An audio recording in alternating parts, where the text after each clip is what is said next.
Magandang araw mga kapmanilenyo. Ngayon ay nais ko kayong i-tour sa aking silid-aralan. Ang aking silid-aralan ay matatagpuan sa 9th floor o 920.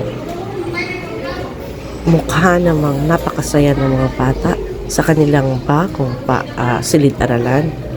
Meron silang mga bagong silya at mesa. Napakatibay nito.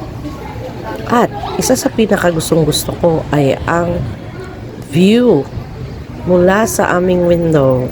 Nakatapat ito sa North Harbor kung saan nakikita ang Pier 2. Yan. Malapit pa kami sa Jollibee.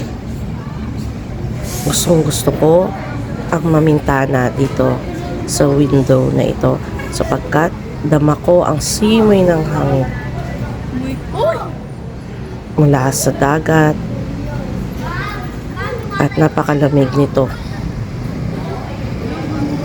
Dumadapyo sa aking mukha papasok sa aking classroom.